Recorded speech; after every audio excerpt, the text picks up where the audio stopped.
Hello and welcome to the channel. Today I'd like to talk about this. This is the Olympus 17mm f2.8 lens for micro four thirds. Now this was the first prime lens from Olympus for its new micro four thirds system, and it was launched in 2009 with the Olympus Pen EP1 and a 14 to 42mm zoom lens. Now in some markets the 17mm was sold as a kit with the EP1 and a viewfinder that clipped onto the top of the camera. I got my copy back in 2010 and I've used it ever since, but a lot of people didn't warm to the lens for various reasons, and I think that's quite unfair, and I'd like to sort of re-examine the lens, not for what it can't do but for what it does. So let's see why I think it's such a good little lens. Right, the first thing that really strikes you about this lens is it's small. I mean, really small. It's just 22mm high and 57mm in diameter at its widest. Let's put that into perspective and frame it another way. This lens is only just a wee bit bigger than a Canon EF body and lens cap, and weighs just 43 grams heavier. Like I said, small. For such a small and lightweight lens, it does feel surprisingly dense in the hand. It feels well made.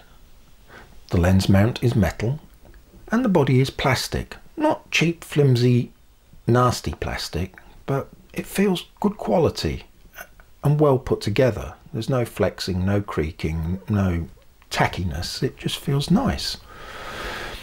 Unfortunately, there's no weather sealing, but weather sealing wasn't on Olympus's radar then. The EP1 wasn't weather sealed, and it took the introduction of I think the EM1 to bring weather sealing to their micro four thirds line. The only control on the lens is the focusing ring, which is of the focus by wire type, and it's nicely dampened and it's a pleasure to use. Let's look at optical performance. Wide open at f2.8 in the center of the frame, the image, while sharp, it just lacks a little bit of bite. Stop it down to f4 and the sharpness and contrast improve, and it stays at this level until f11, after which diffraction rears its ugly head and starts to soften the image. When we look in the corners, it's a slightly different story. Wide open, they're softer than the center. Sharpness improves at f5.6, but it never attains the same standard as the center of the lens. Wide open, there is lateral chromatic aberration with magenta and cyan fringing. The modest minimum aperture of f2.8 and the wide angle of view means that there is no longitudinal chromatic aberration visible. Now, when Olympus and Panasonic devised the 4/3 standards, one of the things that they did was have profiles built into each lens that corrected for geometric distortion and vignetting. And so every time you took a picture, that information was embedded in the image file. And when you open the image up in a viewer or an editor, that correction is automatically applied.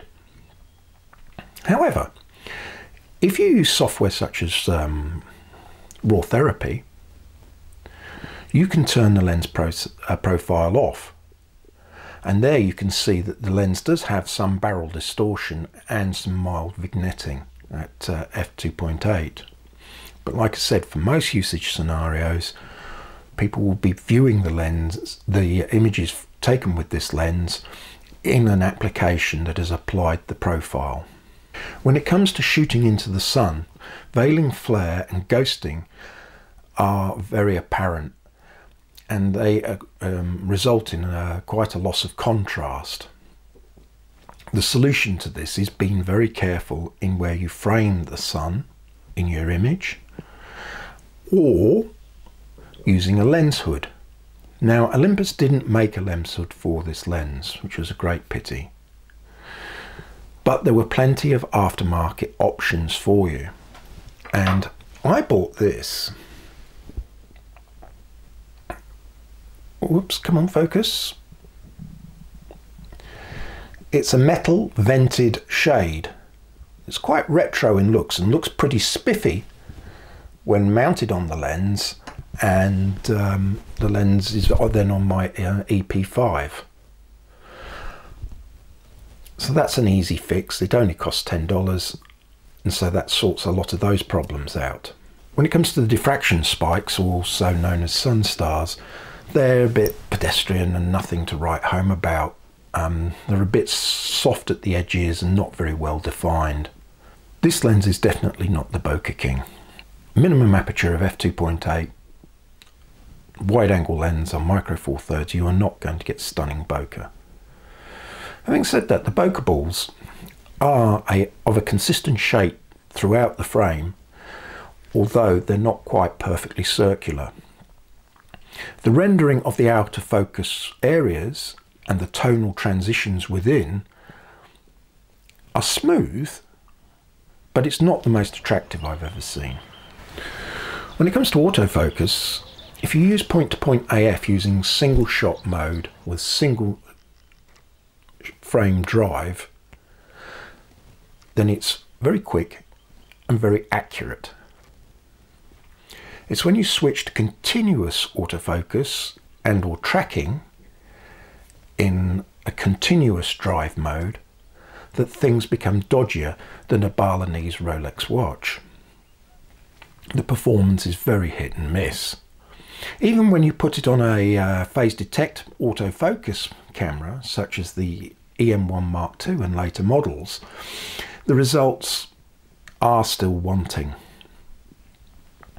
The fault is because of the type of motor technology Olympus used in the lens to move the lens elements. It just isn't capable of accelerating and decelerating the lens elements fast enough and accurately enough to keep up with continuous movement. This is why Olympus later introduced its MSC technology in later lenses.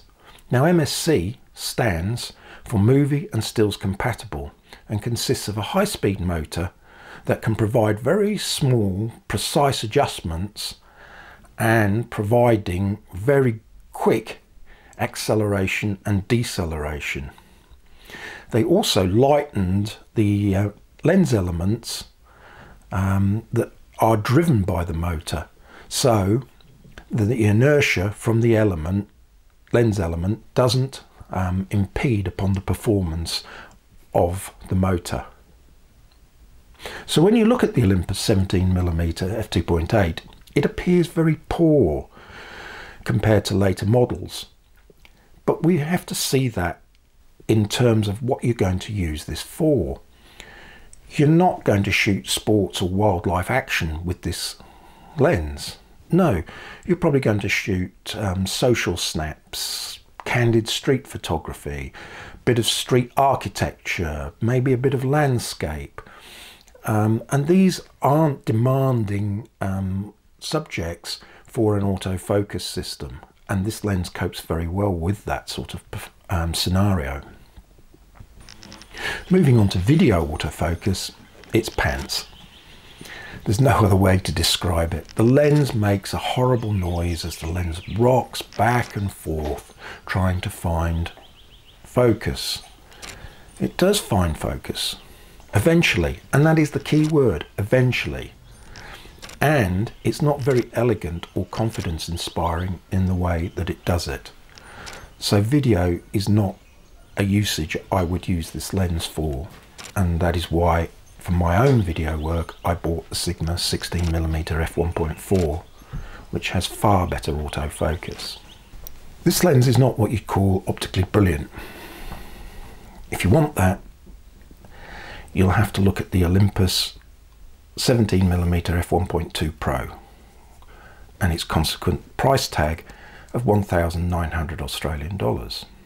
No, the little 17mm f2.8 is about fun, not optical perfection.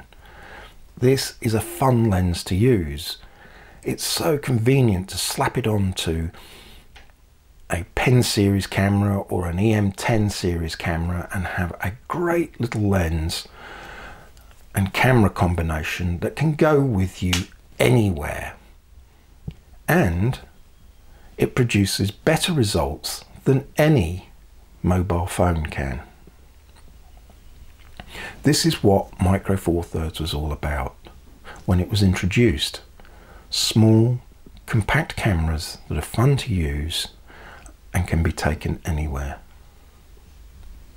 Now, if you were to team it up with the ridiculously compact Olympus 45mm f1.8, you would have a nice moderate wide angle lens and a moderate telephoto lens that would produce cracking results and would literally fit in a jacket pocket and produce excellent photos. Unfortunately now the lens is out of production, but as I said at the beginning of the video, it was released as part of a kit, which means that there are plenty of them now on the second-hand market, and a good copy can be bought for around the 200 Australian dollar mark. Factor in $10 Australian for a lens hood and you've got a lovely little walk around lens and camera combination. Thank you for listening, and I hope it was informative, and I look forward to seeing you in the next video. Goodbye.